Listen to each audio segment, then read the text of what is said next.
இல்லை, நான் அப்படி பார்க்கவில்லை. அது நீண்டகால பிரச்சனையா இருக்கின்றது. ஏன்டா எங்களுக்கு வெளிநாட்டு முதலீடுகள் தேவை. அது புலம்பெயர் இலங்கையர்களுடைய வெளிநாட்டு உதவிகளும் தேவை, முதலீடுகளும் தேவை. ஆனால் அது எதிர்பார்த்த அளவுக்கு வரவில்லை. இந்த அரசாங்கம் அதில் மிக தீவிரம் காட்ட வேண்டும். எங்களுடைய 2 வகையான பணம் எங்களுக்கு தேவைப்படுது. ஒன்று இலங்கை ரூபா. ஆனால் அந்த இப்போது இருக்கக்கூடிய ரூபாயிலேயும் இலங்கை மனநிலையில் புலம்பெயர்ந்திருக்கக்கூடிய தமிழர்கள் கூட இலங்கையில் இந்த நிலைமை ஏற்பட்டு விட்டது, நாங்கள் இலங்கைக்கு உதவ வேண்டும் என்கின்ற மனநிலையில் அநேகர் உரையாடுகின்ற அநேகர் இருக்கின்றார்கள்.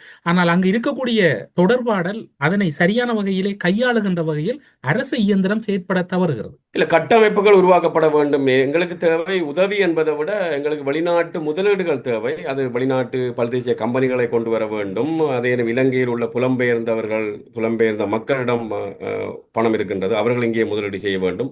உதவி என்பதை நீங்கள் நீண்ட காலத்துக்கு எதிர்பார்க்கிறாது. ஒரு குறிப்பிட்ட அந்த அனர்த்தத்துக்கு மட்டும் நான் உதவி உதவி என்று கூறியது நீங்கள் கூறியது போன்றுதான், பொருளாதார முதலீடுகளாகத்தான் நான் எதிர்பார்க்கின்றேன். முதலீடு தான் பெற வேண்டும். முதலீடுகள் தான் எங்களுக்கு தீர்வை ஒழிய உதவிகள் தீர்வு அல்ல.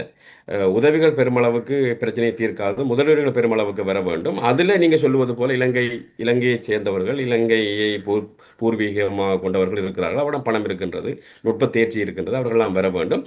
அதுக்குரிய கட்டமைப்பை அரசாங்கம் ஏற்படுத்தி கொடுத்து, என்னை பொறுத்தளவில் புலம்பெயர் இலங்கையர்களுடைய உதவி பெரிய 100 பில்லியன் அளவுக்குள்ள வர வாய்ப்பு இல்லை. அவர்களிடம் பணம் இருக்கின்றது உண்மை. ஆனால் எங்களுக்கு மற்ற நாடுகள் போல சிங்கப்பூர், மலேசியா, தென்கொரியா, வியட்நாம் போல பல்தேசிய கம்பெனிகள் தான் அந்த பெருமளவுக்கு பெருமளவுக்கு நிதிகளை கொண்டு வரக்கூடியவை. அந்த கம்பெனிகளும் வர வேண்டும். அதற்குரிய ஏற்பாடுகளை இலங்கை செய்ய வேண்டும். நான் சொல்லுவேன், இலங்கைக்கு 2 வகையான பணம் தேவைப்படுது. ஒன்று இலங்கை ரூபா.